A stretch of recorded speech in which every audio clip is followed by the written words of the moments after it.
ओम नमो भगवते वासुदेवाय। ओम नमो भगवते वासुदेवाय। ओम नमो भगवते वासुदेवाय।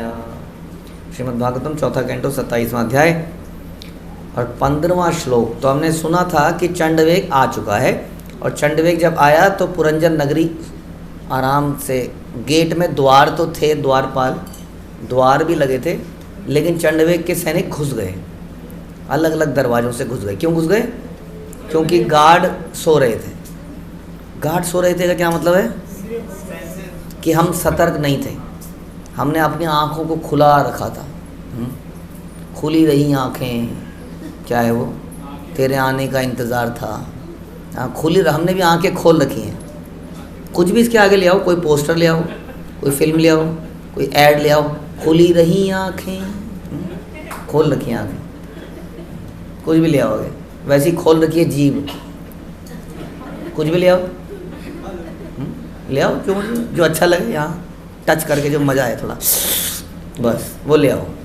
तो इस प्रकार से हमने गार्ड जो बैठा रखे थे करप्ट थे, चोर थे, सब रिश्वतखोर थे। इस प्रकार से आँखों का गार्ड, नाकों का, ये सब गार्ड सो रहे थे। तो यहाँ से चंडवेग घुस गया पुरंजन नगरी के अंदर। ते चंडवेगानुचरा पुरंजन पुरम यदा हर्तु मारे भिरे तत्र प्रत्यक्षेधत प्रजाग्रह। जब राजा गंधर्वराज, कौन है गंधर्वराज? चंडवेग, तथा उसके सेवक, कितने सेवक हैं? 720, 360 प्लस 360 कन्याएं एंड पुरुष, दिन एंड रात। तो उसके सेवक पुरंजन की नगरी को लूटने लगे, अभी अंदर आके लूटने लगे। हाँ, चंडवेग किसको रिप्रेजेंट करता है? बुढ़ापे को, एक तरह से। तो लूट रहा है मतलब एक एक अंग को नोच रहा है अंदर। ये बुढ़ापा हमारे क्या कर रहा है अंदर? आपके लीवर को घिस रहा है बुढ़ापा। ले खा, भूख नहीं लग रही है, पहले 5 रोटी खाते थे, अब 1 रोटी में क्या हो गया? वो चंडवेग ने आपके लीवर को घिस दिया अंदर जाके। कोई किडनी घिस रहा है, कोई लीवर घिस रहा है, कोई हार्ट में कुछ कर रहा है गड़बड़। हाँ, उसकी नसें ब्लॉक कर रहा है अंदर, ब्लॉक कर रहा है वो, ताकि वहाँ पे कुछ स्टंट घुसाना पड़े किसी दिन।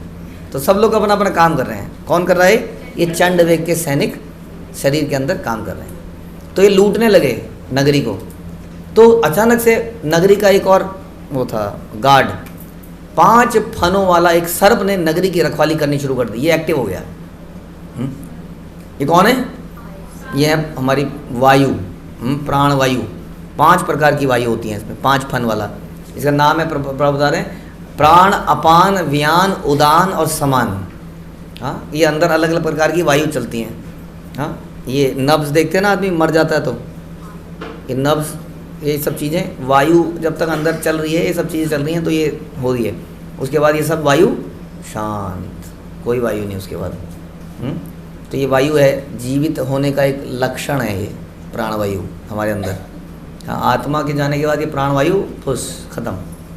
तो कह रहे हैं 50 वर्ष की आयु तक मनुष्य इंद्रिय तृप्ति के लिए क्रियाशील रहता है, किंतु उसके बाद उसकी शक्ति घटने लगती है। इसलिए कहते हैं कम से कम 50 वर्ष के बाद तो आदमी रिटायरमेंट ले ले और सोचे कि अब तो हो गया, अब तो शरीर ख़त्म हो रहा है, अब मैं इंद्रिय तृप्ति ना करूं, क्योंकि एनीवे करने की क्षमता ही नहीं रही। तो बेस्ट तो ये है कि अपनी जब इंद्रियों में दम हो तब भगवान को न्यौछावर कर दिया जाए, यंग इंद्रियों को। हाँ, हम करते हैं 50 के बाद, जब इंद्रियों में कुछ बचा ही नहीं होता, चलो भक्ति कर लेते हैं। लेकिन आज की डेट में तो 50, 60, 70 साल में भी आदमी मर जाएगा, घिस जाएगा, लेकिन शरणागति नहीं करेगा। ये बता रहे हैं यहाँ पे। यदि भी अधिक बल लगाकर वो 2-3 वर्ष और अधिक से अधिक 55 तक काम कर लेता है कहीं कहीं। इसलिए सरकारी नियम भी ऐसी हैं। प्रभुपाद के समय में शायद 55 साल रहा होगा, अब वो बढ़ के 60 और कहीं कहीं पर 62 भी हो गया है। और उसके बाद भी लोग एक्सटेंशन ले लेते हैं। सरकार भी कहती है continue, but you will not be a permanent employ. हाँ, आप एक कॉन्ट्रेक्चुअल रहोगे। सरकार का भी फ़ायदा है उसमें बहुत। वही आदमी जो इतने सालों से काम कर रहा है वही काम कर रहा है, और एक तरह से उसकी पे कम हो गई। हाँ, और वो आदमी भी खुश है उसमें, क्योंकि ज़िंदगी भर नौकरी करी है, तो नौकरी करने में ही उसको, भगवान की नौकरी नहीं करेगा, सबकी नौकरी कर लेगा, भगवान की नहीं करेगा। भगवान पैसे नहीं देते ना, सैलरी, वहाँ सैलरी मिलती है। भगवान देते हैं सैलरी? हमें लगता ही नहीं कि सैलरी मिल रही है, इसलिए वहाँ करने में हम इंटरेस्टेड नहीं है। पूरे भगवान के पास पूरी ज़िंदगी नौकरी कर लेंगे, और नौकरी ख़त्म होने के बाद भी जब सरकार भी कहती है कि तो यू शुड रिटायर, तो हम एक्सटेंशन ले लेते हैं।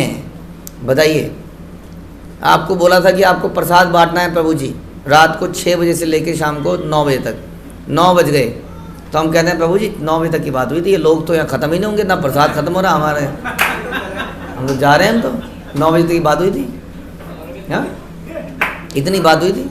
यहाँ पे लोग एक्सटेंशन करते हैं अपना, प्लीज़ मेरी सर्विस एक्सटेंड कर दीजिए, सर्विस एक्सटेंड कर दीजिए। वहाँ बोलते हैं जी इतनी बात हुई थी, अब इससे ज़्यादा नहीं। माइंड सेट करके आया था मैं, हाँ वो जो भी माइंड में सेट है वो सेट है, अगर कुछ भी इधर उधर करने को बोल दो तो ना, ये मैं आई एम नॉट प्रिपेयर्ड। हमें प्रिपेयर करना पड़ता है अपने आप को हर चीज़ के लिए। बताइए, हाँ मेंटली आपको अपने को, हाँ मुझे करना पड़ेगा, मुझे करना पड़ेगा, ओके करता हूँ, ओके करता हूँ, ऐसे करके आता है तब करता है, वरना नहीं करता है। हाँ तो क्या कारण है कि हम लोग सेवा को एक्सटेंड नहीं कर पाते, और ये लोग अपनी जॉब को एक्सटेंशन पे एक्सटेंशन लेते रहते हैं। हाँ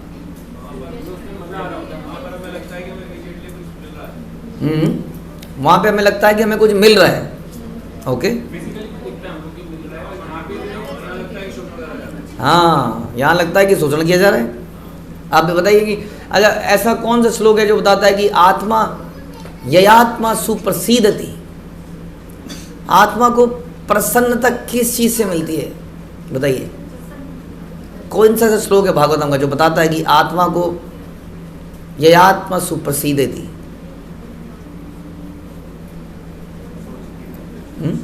अप्रतिहता अहेतुकी, हाँ सवै पुंसा परो धर्म यथो भक्ति अधोक्षजे। अप्रतिहता व्हाट इज दैट? कौन से दो शब्द होते हैं? अहेतुकी, अहेतुकी अप्रतिहता ये आत्मा सुप्र, यानी कि जब हम अहेतुकी और अप्रतिहता भक्ति करते हैं तो हमें क्या प्राप्त होता है? आत्मा को संतुष्टि प्राप्त हो। समझ मान इस बात को समझ लीजिए। और ये किस चीज़ में मिलती है? यही यथो भक्ति अधोक्षजे, जब हम अधोक्षज की भक्ति करते हैं, लेकिन वो भक्ति कैसी होनी चाहिए? अप्रतिहता एंड अहेतुकी, यानी कि अनमोटिवेटेड एंड अनइंटरप्टेड, हाँ नॉट फॉर सैलरी। वो एक्सटेंशन जो हम मांगते हैं सर्विस में, वो किसी बेनिफिट के लिए नहीं मांगते हैं। यहाँ पर हम किसी बेनिफिट को देख रहे होते हैं। हाँ अरे कुछ दिन और मेडिकल फैसिलिटीज़ मिल जाएंगी, कुछ दिन और फ्री कैंटीन मिल जाएगी, कुछ दिन और ये मिल जाएगा। लेकिन जो भक्ति में हम सर्विस की एक्सटेंशन मांगते हैं वो क्या होनी चाहिए? अनकंडीशनल, कंडीशन नहीं होनी चाहिए। मैं तभी सर्विस करूँगी प्रभु जी, मेरा तो एक आदत है बड़ी सिंपल सी, you give it to me, मैं देख लूँगी फिर अपने आप की कैसे करना है, मुझे ज़्यादा दखलंदाजी नहीं चाहिए। मेरी बनेगी नहीं उन माता जी के साथ। अभी हम कुछ दिन पहले बात कर रहे थे कि चलो छोड़ो आप लोग बुरा मान जाओगे। मतलब कोई सेवा अगर दी जाए, इट इज़ वेरी डिफ़िकल्ट कि वो सेवा ढंग से हो जाए। क्यों? क्योंकि कॉन्फ्लिक्ट है। हाँ कॉन्फ्लिक्ट क्यों है? क्योंकि कंडीशंस हैं। सेवा तो करना चाहते हैं लेकिन विद कंडीशंस। ऐसा होना चाहिए, ये मुझे पार्टनर दे दो। कई लोग कहते हैं मेरे को ये व्यक्ति दे दो प्रभु जी, मैं सेवा कर लूँगा, ये मेरे को दे दो तो मैं कर लूँगा। हम कहते हैं ये तो मिल नहीं पाएंगे, तो दूरी समय प्रभु जी देख लेना, फिर आप देख लो, फिर मेरे से नहीं हो पाएगा। तो क्या हो गया ये? एक कंडीशनल हो गया ना। अनकंडीशनल तो नहीं रहे। अनकंडीशनल में ही फिर अगर नहीं प्रभु जी लेकिन अगर सेवा अच्छी नहीं हो पाएगी, अरे तो जो देने वाला है वो उसकी जिम्मेदारी, हम क्या करें इसमें? नहीं प्रभु जी नाम तो मेरा खराब होगा ना। ये क्या हो गया? ये अहेतुकी नहीं रहा, इसमें मोटिवेट हो गया। क्या? मेरा नाम खराब होगा। हाँ नाम तो मेरा ही लिया जाएगा ना। ये कोई थोड़ी पूछेगा कि मेरे को लोग नहीं मिले थे, मेरे नीचे कौन था। लोग तो मेरे को ही बोलेंगे ना, भाई जिसका नाम है वही तो बदनाम होगा, जिसका नाम ही नहीं है वो बदनाम क्या होगा? ये आए छोकरे छाकरियाँ, इनकी क्या बदनामी? इनका नाम ही नहीं है। जिसकी इज्जत नहीं उसकी बेइज्जती क्या? नहीं, बेइज्जती किसकी होगी? जिसकी इज्जत है। तो ये क्या हो गया? मोटिवेटेड। तो ना तो ये अनकंडीशनल रहा और ना ये अनमोटिवेटेड रहा। हाँ इसलिए ये क्या है? ये आत्मा सुप्रसिद्धि। इसको करके आत्मा को आनंद नहीं आएगा, संतोष नहीं आएगा। थोड़ा सा किक तो मिलेगी यहाँ पर, हाँ नाम की, material test of intelligence and ego तो मिलेगा, लेकिन वो आत्मा को संतुष्ट नहीं कर पाएगा। This is the thing. तो ये समझने की बात है। तो ये ना समझते हुए क्या हुआ यहाँ पर बता रहे हैं कि सर्प अंदर एक्टिवेट हो गया और उसने रक्षा करने की कोशिश करी, लेकिन बता रहे हैं प्रभुपाद कि 50 वर्ष की आयु तक मनुष्य को ये एक तरह से उसकी इंद्रियां एक्टिव रहती हैं, उसके बाद डीएक्टिवेट हो जाती हैं, इनवैलिड हो जाती हैं। इनवैलिड प्रभुपाद वर्ड यूज़ करते हैं, इनवैलिड। मनुष्य बुढ़ापा मतलब इनवैलिडिटी। इसलिए सरकारी नियमों के अनुसार उसको रिटायर कर दिया जाता है। तो यहाँ बता रहे हैं अलंकारिक रूप से यहाँ पर 5 फने वाले सर्प के रूप में उसको दिखाया। 50 वर्ष के बाद शक्ति जिस प्रकार क्षीण होती है उसको ऐसे दिखाया गया। स सप्तभी शतरैको विंशत्या च शतम समा पुरंजन पुराध्यक्षो गंधर्वै युयुधे बलि। वह 5 फनों वाला सर्प जो राजा पुरंजन की पुरी का रक्षक था, गंधर्वों से 100 वर्षों तक लड़ता रहा। लड़ता है कि नहीं? लड़ते ही हम लोग 100 वर्ष तक तो लड़ नहीं पाते, हम तो पहले ही हार जाते हैं। पहले के ज़माने में 100 वर्षों तक लड़ ही लेते थे, निरंतर लड़ाई है। क्यों?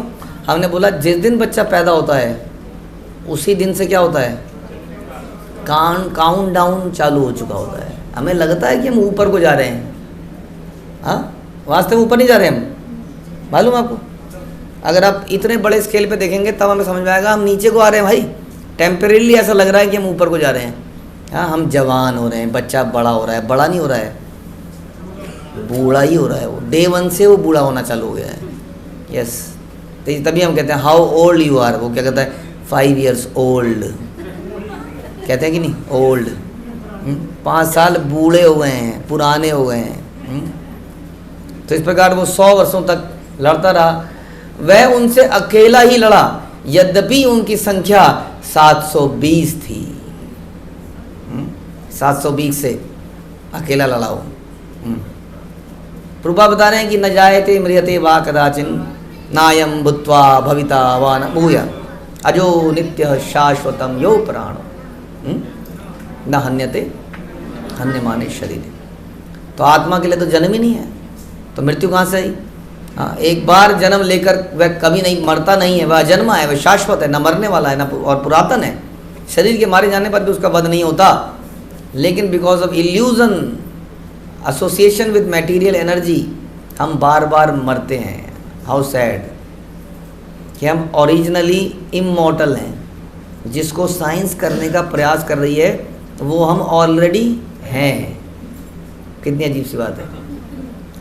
करना क्या है, इसका तरीका भी है शास्त्रों में। इस शरीर को इस आत्मा से अलग कर दो, you will get the immortality. इस पर रिसर्च करनी चाहिए साइंस को। इस शरीर को आत्मा से अलग कैसे करें? या गोली मार दें या ख़त्म, शरीर आत्मा से अलग? नहीं, वो दोबारा शरीर में घुस जाएगा। जब तक उसकी आसक्ति उस शरीर के अंदर है तब तक वो घुसता रहेगा। उसकी आसक्ति को ख़त्म करना पड़ेगा। क्षीयमाणे स्वसंबंधे एकस्मिन् बहुर्भियुधा चिंतां पराम जगामार्त सराष्ट्रपुरबांधव। चूँकि उसे अकेले इतने सैनिकों से लड़ना था जो सारे के सारे परम वीर थे। बताइए, अकेले लड़ रहा है। कितने बच्चे थे पुरंजन के? 1210 ना। और फिर उनकी शादियां हुई थी और उनके कितने बच्चे हुए थे? 100। तो कितने हो गए? 1,20,000। 1,20,000 हो गए ना। 1,20,000 उसके पास अपनी कांग्रीगेशन थी, परिवार में, घर के अंदर ही कांग्रीगेशन थी, और ज़रूरत नहीं थी उसको बाहर। जैसे हमारे कुछ भक्तों के आप लोग क्लास करते हो ना, तो वहीं पर कांग्रीगेशन है छोटी सी। वो छोटी मोटी थी, यहाँ तो 1,20,000 की थी। लेकिन जब लड़ने की बात आई चंडवेग से तो अकेला था। अब सोचिए जरा कि हमारे कितने पुत्र परिजन सब, लेकिन ये चंडवेग जो हमारे शरीर में घुस रहा है, इससे कौन लड़ रहा है? इससे हम अकेले लड़ रहे हैं। हमारा कोई परिवार का व्यक्ति से हमारी मदद ही नहीं कर सकता है। कर सकता है तो बता दीजिए, कुछ नहीं कर सकता है। हम चर्चा कर रहे थे कि कई बार, जैसे देखिए, बुरा मानने की बात नहीं है, कई बार आता है ना कि इस व्यक्ति को ये हो गया, इस व्यक्ति को सब प्रेयर कीजिए। हम प्रेयर करते तो हैं, लेकिन हमारी प्रेयर से बचा है कोई? मैंने तो खुद कई बार बहुत प्रेयर करी है। तो हम प्रेयर करके करते क्या है फिर? भगवान का नाम ले लेते हैं और अपनी तरफ से we do our duty and leave it on Krishna. Krishna आपको बचाना है तो बचा लीजिए, आपको ले जाना है तो ले जाइए, it's all in the hands of Krishna, but we do our best. हाँ, इसलिए medication and all those thing जो हम हॉस्पिटलों में जाते हैं। हाँ, अब कोई आज ही चर्चा हो रही थी कहीं पर कि एक व्यक्ति आया कह रहा गंगाराम हॉस्पिटल एकदम बेकार है, और दूसरा आया कि गंगाराम हॉस्पिटल बहुत बढ़िया है। हमने कहा ये कैसे, ऐसा कैसे? जिसका बच गया वो अच्छा बताएगा, जिसका चला गया वो बुरा बताएगा। तो क्या है ये सब ड्रामेबाजी, चक्कर क्या है ये? चक्कर कुछ नहीं है, काल के अनुसार सब चल रहा है और हम कुछ कर रहे हैं, हमें लग रहा है इसकी वजह से शायद कुछ हो गया। हाँ, पुराने ज़माने में तो इतनी थी नहीं सुविधाएं और फिर भी उम्र ज़्यादा थी। अब इतनी सुविधा होने के बाद भी उम्र कम हो गई है, बढ़नी चाहिए थी। हम इतने प्रोटेक्शन कर रहे हैं, इतना कुछ कर रहे हैं, लेकिन उम्र तो कम हो रही है। तो काल चक्र के अनुसार सब चलता है। तो हम हॉस्पिटल जाएं या ना जाएं, दवाई खाएं या ना खाएं, करें क्या? We should do our duty. हाँ, समाज को चलाने के लिए हम नॉर्मल कार्य करते हैं एज इफ़ कि ऐसे कुछ हो जाएगा, लेकिन वास्तव में होता कुछ नहीं है। होता वही है जो भगवान के हिसाब से चल रहा होता है, हमारे कर्मों के अनुसार हमें मिलना होता है। इसलिए वास्तव में हमें अपने कर्मों से, अपने बुढ़ापे से खुद ही लड़ना है। अब कितनी भी सेना इकट्ठा कर लीजिए अपने घर में, फुटबॉल टीम बनाइए या रग्बी टीम बनाइए या कांग्रीगेशन बनाइए, nobody will be there to help you, help you out. हमें अकेले ही लड़ना है। तो ये बेचारा अकेले ही लड़ा, अकेले से लड़ा, जो सारे के सारे परमवीर थे। अतः 5 फनों वाला सर्प धीरे धीरे कमजोर पड़ने लगा। वो आवाज़ आती है ना गंदी, अजीब सी, सांस लेते हुए भी अजीब सी आवाज़ आती है, बलगम। सुना है आपने?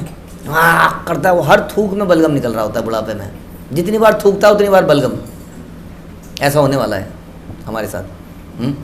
तो कह रहे धीरे धीरे पिट पिट के वो फन उसके कमज़ोर पड़ते गए। बताइए कितने बुरी मौत मर रहे हैं। कौन?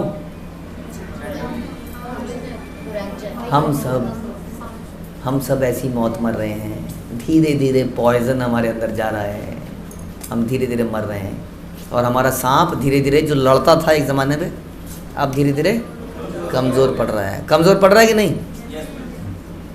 यह देखकर कि उसका अभिन्न मित्र क्षीण पड़ रहा है, राजा पुरंजन तथा उस नगरी में रहने वाले उसके सारे मित्र तथा नागरिक अत्यंत चिंतित हो गए। क्या चिंता है उनको? सांप की चिंता नहीं है, चिंता है ये सांप नहीं रहेगा तो फिर क्या बचेगा। वैसे ही चंडवेग हर जगह घुस चुका है। अब ये समझ लीजिए पर्सनल बॉडीगार्ड है ये सर्प, प्राणवायु जो खड़ा है, इसके जाते ही तो सब खत्म है। तो बड़े चिंता में आ गए लोग। चारों तरफ सोचिए दुश्मन का अटैक हो चुका है। समझ लीजिए आपकी कॉलोनी में चारों तरफ गुंडे बदमाश आ गए हैं। अपने आप को एक कमरे में कुंडी लगा के बंद कर दिया है। अब वो कुंडी के बाहर से लोग धक्का मार रहे हैं, कुंडी दरवाज़ा हिल रहा है ऐसे धाड़ धाड़ धाड़, और लोग चाकू छुरे लेके बाहर खड़े हैं। किसी भी क्षण वो कुंडी टूट जाएगी और आप बस देख पा रहे हैं, कुछ नहीं कर सकते आप। ये स्थिति है, समझ लिया आपने स्थिति।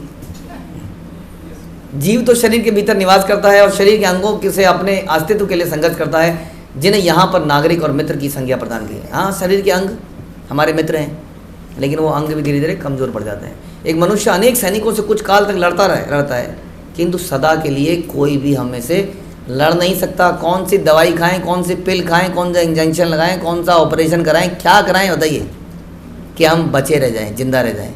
है कोई तरीका आपके पास?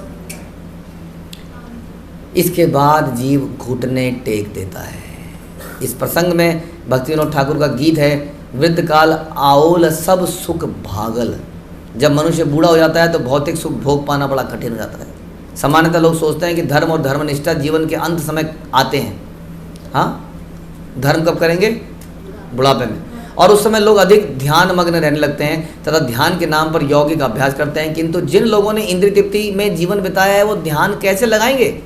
हाँ, इसलिए बुढ़ापे में भी जा के हलवाई के पास मिठाई खाते हैं, जलेबी खाते हैं, शुगर होती है फिर भी रोक नहीं पाते हैं। हमारी जानकारी में ऐसे लोग हैं जिनको लोगों ने बोला, डॉक्टर ने बोला कि शराब पियोगे तो मर जाओगे, कैंसर हो गया, गुटखा खाओगे तो मर जाओगे, लेकिन वो छोड़ नहीं पाए उसको और मर गए उसके बाद। इसे युवावस्था में सीखना पड़ेगा। इसलिए युवा अवस्था में हमें इंद्रियों पे कंट्रोल करना सीखना पड़ेगा। कैसे आएगा इंद्रियों पे कंट्रोल?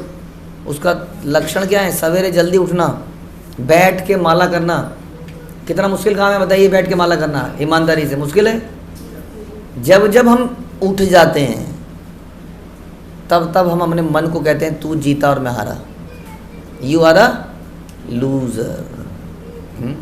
और जब जब आप अपने मन को मार के बैठ के ध्यानपूर्वक जब करते हैं, मुश्किल काम करते हैं, then you are a winner. So think you are a loser और यू आर अ विनर।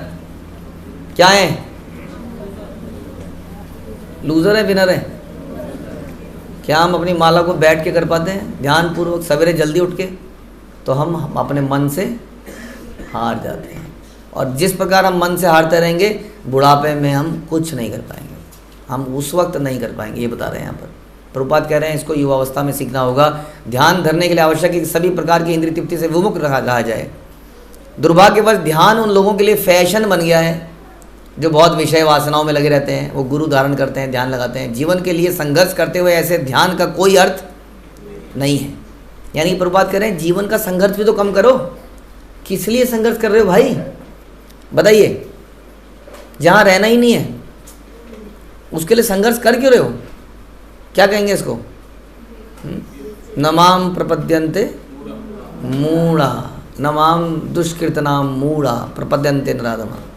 मेरी शरण नहीं लेता है, मूढ़ है, नराधम है, आसुरी भाव आश्रिता इत्यादि।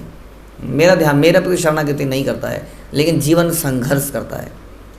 कहते हैं ऐसा संघर्ष करते हुए ध्यान का कोई अर्थ नहीं है। जीव रूपी राजा पुरंजन ने जीवन संघर्ष से ऊब कर अपने मित्रों तथा संबंधियों सहित दिव्य ध्यान की शरण ली। पुरंजन ने किसकी शरण ली? दिव्य ध्यान की। कब ली? अब क्या? अब पछताए हो तो क्या? चिड़िया चुप गई। अब क्या? अब तो खत्म है मामला। अब क्या करोगे ध्यान लगा के? अब कुछ नहीं है। अब आप ध्यान लगाना भी चाहोगे तो भी ध्यान नहीं लगेगा। इसलिए इसको सही उम्र में हमें जागना पड़ेगा। जागो मोहन प्यारे। हरे कृष्णा। श्रील प्रभुपाद की जय। ग्रंथराज श्रीमद् भागवतम की जय।